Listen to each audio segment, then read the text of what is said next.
And as much hate as I'm going to get for what I'm about to say, I'm standing by my choice to state this. I no longer believe that depression is one of those things that just happens to you and you have no control over. I agree with that. I firmly believe that depression is a choice. Coming from somebody who has been clinically depressed, has borderline personality disorder, and has struggled with my depression, suicidal depression, my entire life, I understand now that all of that is a choice.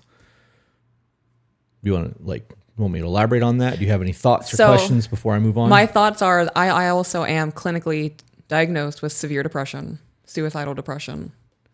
It is definitely a choice. There are days where I wake up and I want to do absolutely nothing. I want to wallow in bed. I want to focus on all of the negative shit and just be in my feels. Right. Those are the days that I push myself to put my feet on the floor, to get up, brush my teeth, do the dishes, sit down and record, read whatever book I have to read for the week, make the notes that we need for the podcast, take care of the kids, be your wife. I make those choices despite my depression. Okay. To still get up. So when you do that, do you notice that throughout the day your depression eases up? It definitely, there's a change. It doesn't go away. That lingering despair and nothing is ever going to go right. It does lessen. It's more, so in the mornings I wake up, it's like someone has a bullhorn and they're shouting, today's going to be a shitty day. You're a horrible human being. And as I go through my day, it becomes more quiet. Right. It turns into a whisper. I can still notice it. I still hear it every once in a while, but it's not as prevalent in my mind because I am doing things to keep myself active. Right. So you're making a choice. Yeah. To not let your depression override your everything. Yeah, I'm stronger than my depression. Okay. So we know that drugs like Prozac are serotonin boosters because there's a theory that people who have clinical depression have a chemical imbalance in their brain. Mm-hmm. I don't believe that. That's been debunked. That whole theory that we've heard from the last 80s, 90s, and early 2000s is not true. You have physiological changes that happen in your brain when you are depressed versus when you're not. Just like when you're in lust or in love, your brain is going to react to those scenarios by releasing chemicals and doing those things. It's not an imbalance. Mm-hmm. It's just the way that you're perceiving your reality. Prozac increases serotonin. You get a dopamine response. Sometimes it's supposed to help you elevate your mood, but it masks your depression. So it's fake happiness. Right. You are basically using meds to mask what you're dealing with. No different than people who drink. I was getting ready to say that sounds like heroin. Right. Or do drugs. Yeah. So in psychology, psychotherapy, when you are prescribed a serotonin boosters because you are massively depressed, they do that so that you can then start working through your problems. Because simply taking the drug only masks what you're going through. It does not fix the underlying root of the issue. So are you saying that depression medication is to mask the depression in the beginning so that you can go, okay, I'm not feeling as bad as I was. I can be more productive in solving my problems. Right. It's a crutch. It is an aid used to get you to start therapy and working through your problems so that you can learn how to process your shit and get better. So for all the people who go to therapy just to get diagnosed and get on medication, then don't continue therapy. They find themselves dealing with medication issues, jumping from med to med to med because eventually it stops working. They build a tolerance. They start taking other meds on top of that, which will create a unknown combination of shit in the body. We don't know how all drugs are going to react in every single person because it's different from people. But that is step one to healing. Right. So for people who don't do that and they self-medicate and they are not willing to do the work on themselves and they live in that depressive, I'm the victim mind state, they stay that way. They don't ever get any better. They're not going to improve it. That's just the way it is. Now, let's say, and this is also proven, that you are starting to feel depressed, right? You wake up in the morning and you just feel off. Happens to us all the time. We know that when you exercise, you get a serotonin boost and a dopamine response. So if you run or you do something physical exertive, the release in your body actually makes you feel good. That's why runners who love to run. We go do cardio. We do 2 miles every morning. From the time I wake up, it takes me about 30 to 45 minutes to even have a conversation with you because my brain is so foggy. I have to take time to get my wits about me. I can talk to you. We can talk minuscule shit. But if you want to have a life conversation and I've only been up for 30 minutes, I need like an hour. But if we wake up, go straight to the park, do our cardio. And my first hour and a half of the day is that 2 mile walk that we have. My entire day is different than it would be if I took an hour and a half to get acclimated and then go do that. It's not giving me the time to wallow in my self-pity. I'm making a decision the moment I wake up going, okay, I don't feel good today. Let's go. We're going to go do cardio. I am making a decision to give myself a serotonin boost. And while we're walking, we discuss what's going on with me and why I feel bad. And I'm able to work through my problems, find the root of it, and then logic brain think past that. Yep. I know that this is going to sound very unpopular to everyone because people don't want to believe in choice theory. It's easier to just wallow in your pity, be the victim, get people to feel sorry for you than it is to work through your bullshit. If this was not factual and you went to a therapist, there would be nothing that the therapist could do to help you. Accurate. Because you would not be working through your problems, finding out what the root is, and then making decisions to get better. That is effectively what therapy is. So for the last 3 days, I have been really heavy on this whole depression is a choice thing. And from now on, when I start to feel down or I start to feel like I'm going through something, instead of just making the decision to isolate or sit around and fucking feel sorry for myself, I'm going to get up and go do cardio, or I'm going to go to the gym immediately. Like, I'm going to start doing things and getting that away from me as quickly as I can, because the longer you're in that depressive state, the harder it is to get out of it, because you get so used to just feeling like that. You just accept it. I'm not accepting that shit anymore. Oh, no. We also know that your mental health is directly correlated with your gut health. So if you're eating fast food, you're eating pizza, you're drinking soda constantly, you are not doing anything to take care of your physical body along with your mental aspect, it's going to get worse. So when you're depressed and you don't want to do anything, or you emotionally eat and you're picking sugary diet foods, or sugary dessert foods, comfort foods, you're eating macaroni and cheese, pastas and fucking pizzas and all that shit, you are deregulating your gut health. It's all so good though. Which is going to make your mind fucked up. Right.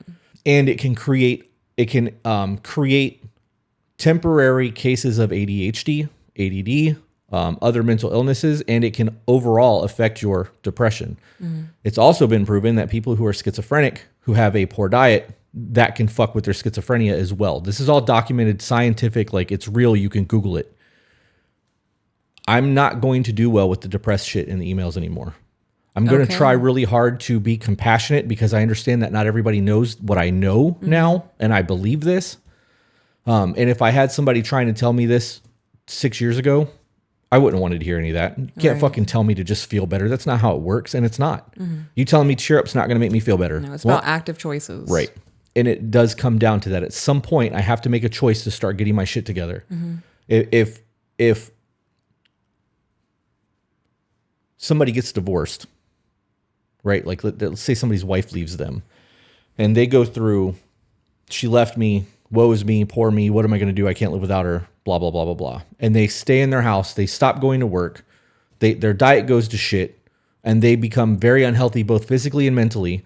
What is the likelihood of them finding a new person, starting to live their life again, and like getting out of that depressive mind state, instead of realizing, hey, I could have been the problem in my marriage. Sometimes things just aren't meant to work. And even though I really love her, this just wasn't for me, or it wasn't for her, and I'm the fucking problem. And the only thing that I can do for me is work through my shit so that I can be better next time. So I start exercising, because I know that's going to give me a dopamine response and serotonin boost. I'm going to feel better, right? So then once I start feeling a little bit better and I got that energy, I mean, maybe now I need to go see a therapist, because I'm not sitting at home feeling bad for myself. And the therapist might be able to help me process the decisions that I've made, or point out where I went wrong, or been like, hey, you were really selfish here. You should have been listening to her, because she's been telling you for the last 7 years, this is the fucking problem. Maybe they're going to give you communication tools, but you have made the decision of not sitting at home, not being a depressive mess, to start fixing your fucking life instead of isolating. A year from now, 6 months from now, you've done the therapy. You're going to meet somebody that thinks you're an amazing person. Within a year or 2 years after that, you may be married again. And it all comes down from that decision of, I'm not going to sit at home because I know I feel bad right now. I'm going to go to the gym. I'm going to exercise. I'm going to change my diet. I'm I'm going to spend an hour on YouTube watching therapy. I'm going to do something that makes me feel good about me for a little bit of time so that I can start doing other things. Because if I lay in bed all day, I know that tomorrow I'm going to feel worse than I do right now. Yeah. And that also doesn't go without saying that there are people who have that, the world would be better if I wasn't in it mindset. Or the people who are like, this is just so hard, I don't want to do this anymore. Because that is a part of people's Control-Alt-Delete. And I get that. And that's a whole other set of problems. That's a weakness mindset. That's I want to give up. I don't want to do this anymore. That's not what we're talking about with all of this. Because I think that the depression and that mindset go hand in hand. And when you're fucking winning, you normally don't feel that way. Yeah. You may feel stressed out, but you're not going to have that same mindset. Yeah. Since I was about 8 years old, I've had those thoughts. And when I am productive, the depression comes and goes. Right. There are, I would say probably once every 2 or 3 months, I will get into the suicidal depression where it is very prevalent on my mind. And that's still a choice. I don't focus on those thoughts. Right. I don't sit there and think about it and spiral, I think is the only way to put that. And just run with that thought and focus on it for 4 days. That's 4 days where you could have been achieving goals. Right. You could be working towards your dreams. Those thoughts will never go away. They'll always be there. I know for the next 40, 50, 60 years, I'm going to have to deal with those thoughts. So all I can do is learn to cope with them. How much of that do you think is just you're tired of the grind? Because when I feel like that, because I do feel like that. Oh, yeah, no. I really do. It's nothing in my life. Like Right. there's not a single person causing me to feel this way. Right. See, for me, when I get that feeling, it's because I realize how much money comes in and out of our lives and like how much business stress I have and how much all of the other things that are going on in my life compile, and it becomes so overwhelming that I'm like, dude, it would just, if I didn't exist, this wouldn't be a thing for me. Like none of this would matter. But I also know that if I didn't exist, all the dope shit that I get to do, I wouldn't get to do. You know what I mean? So like, that's a very prevalent thing for me as well. And I'm sorry this podcast started off kind of dark. Yeah. But it is relevant conversation because we get a lot of emails where people who are depressed victims that don't want to work to get better. And they're just accepting it, which is why we ended episode 23 the first time we tried to record it, because I got so pissed off that I had to leave the room. Yeah. And it wasn't at you. It was at the fucking email that we got. But Yeah, those moments where I'm feeling that depression of I don't want to be here anymore and it's repetitive thoughts, it is because life is overwhelming. I know that I can't just take a day and do absolutely nothing. And there are definitely days where I want to lay in bed all day. I want to order food and eat food in bed and watch Lifetime movies and cuddle with you and do absolutely nothing. you know that we are going to get to a point in life that we can do those things. Right. Not because we're depressed, but because it's Thursday and that's what we want to do. Yeah. Yeah. In those moments when I'm feeling that suicidal depression, it's because life is overwhelming. And I know if I were to take one day, I would fall behind a week. You know, if I skip cleaning, that's a 3 or 4 hour process and I put it off until tomorrow, that's now 4 hours on top of the other 3 hours I have to clean. So I have to reschedule everything, and I'm not willing to do that because my depression tells me that I want to lay in bed. Right. But that's where that depression comes from. It's not from a person or any specific triggering event in my life. It's just life is overwhelming at times. And that's the feeling of you've got so much shit to do that you can't just take a break. Mm-hmm. And I know that there's nobody else that can do it for me. Right. Knowing that I have to be the one and get up and do it every single day. You're right. It's the grind of it. It sucks. And that's not something that's ever going to just go away. Right. So the acceptance of knowing that this is what I have to do to literally survive, I don't have a choice. Yeah. We actually do have a choice though, because we are building ourselves to be able to take that time off and to do those things so that we don't have as much stress as we have. Hey guys, if you enjoyed that, found it entertaining, funny, or even learned something you didn't know before, share it. And if you're not subscribed, why aren't you? And for those of you who want to support us, get access to exclusive content and live streams, we do have a Patreon. All the links are in the description.